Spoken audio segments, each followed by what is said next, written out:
Selamat datang di podcast Rumah Tangga Damai. Saya di sini akan membahas tentang tips and trik untuk membangun komunikasi yang baik antara suami dan istri. Saya Siti Mutiara akan menemani Anda dalam beberapa menit ke depan untuk membahas tema yang sangat penting, yaitu konflik komunikasi suami dan istri. Banyak dari kita tumbuh dengan pemikiran bahwa pernikahan yang ideal adalah ketika kita memilih banyak kesamaan dengan pasangan. Namun, kenyataannya pernikahan seringkali diwarnai oleh perbedaan. Bersama saya hari ini adalah konsultan keluarga Kak Almas Fauzia yang memiliki pengalaman panjang dalam membantu pasangan menemukan harmoni dalam pernikahan mereka. Kita panggil Kak Almas. Selamat datang Kak Almas. Makasih Tiara, aku senang bisa ngomongin tentang topik yang penting ini. Oke Kak Almas, kalau ngomongin soal komunikasi pasti penting banget ya buat kita saling mendengarkan. Menurut Kak Almas, mendengarkan itu sangat penting dalam hubungan suami istri nggak sih? Bener banget Tiara, kan sering banget ya orang tuh mikir kalau komunikasi itu cuma sekedar soal ngomong. Tapi sebenarnya mendengarkan itu jauh lebih penting.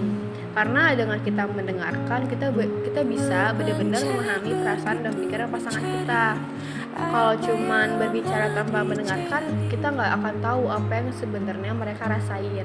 Jadi ngedengerin bukan cuma sekedar mendengarkan kata-kata, tapi juga merasakan dan memahami perasaan pasangan. Itu juga bisa membuat hubungan lebih harmonis dan saling menghargai. Wah, jadi itu ya kunci hubungan yang lebih terbuka dan penuh pengertian ya. Menarik banget. Nah, Kak Almas, banyak banget nih pasangan yang sering terjebak dalam perbedaan pendapat. Gimana sih cara terbaik buat menghadapinya? Apakah harus selalu menang atau ada cara lain? Jadi gini, perbedaan pendapat itu wajar banget dalam hubungan, bahkan bisa dibilang hal yang sehat. Tapi yang terpenting adalah bagaimana kita nanggapin perbedaan itu. Sebaiknya jangan saling menyalahkan atau merasa menang dan kalah. Sebaiknya duduk bersama, bicara dengan tenang dan fokus pada solusi, bukan pada siapa yang benar atau salah. Yang terpenting adalah kalian berdua merasakan didengar dan dihargai. Jadi lebih ke mencari solusi bersama ya, bukan hanya siapa yang menang. Itu penting banget.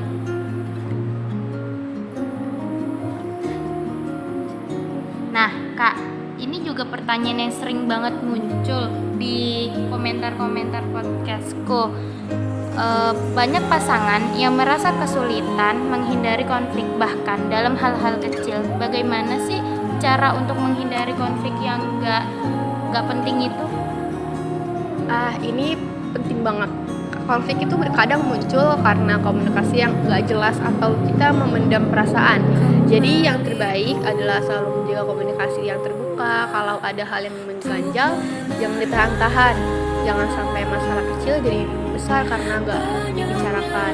Dan yang paling penting, usahakan untuk selalu mendengarkan pasangan dengan hati terbuka. Konflik bisa diminimalisir kalau kita sama-sama berusaha untuk saling mengerti. Ternyata ngobrol terbuka gini kunci ya, jangan dipendam-pendam. Nah, Kak Almas, banyak orang yang merasa harus langsung ngomongin masalah serius saat ini juga. Tapi menurut Kak Almas, kapan sih waktu yang tepat untuk membahas hal-hal yang berat dalam hubungan? Ini pertanyaannya bagus banget Tiara. Sebenarnya waktu yang tepat itu sangat mempengaruhi hasil diskusinya. Jangan bahas masalah serius saat kalian lagi emosi atau terlibat dalam situasi yang gak nyaman. Sebaiknya cari waktu yang tepat ketika kalian berdua sedang tenang dan siap mendengarkan. Misalnya setelah makan malam atau lagi santai bareng. Waktu yang tepat bakal bikin pembicaraan lebih produktif dan bisa mengurangi risiko konflik. Nah, jadi gitu guys. Jadi gak langsung saat lagi panas-panasnya ya. Penting banget memilih waktu yang tepat. Oke, terakhir nih Kak Almas. Ada yang bilang ujian itu bahasa cinta.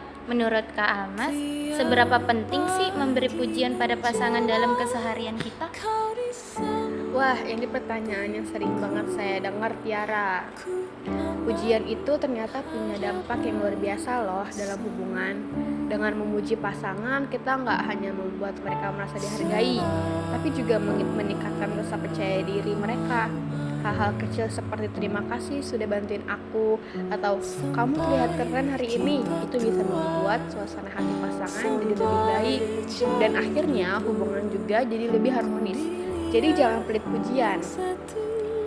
Jadi memuji itu bisa jadi penguat hubungan ya, bukan cuma untuk pasangan, tapi juga buat kita sendiri merasa lebih dekat.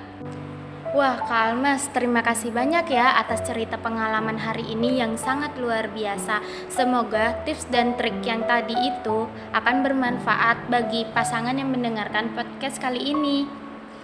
Terima kasih juga Tiara, semoga semuanya bisa lebih memahami satu sama lain dan menjaga hubungan tetap harmonis.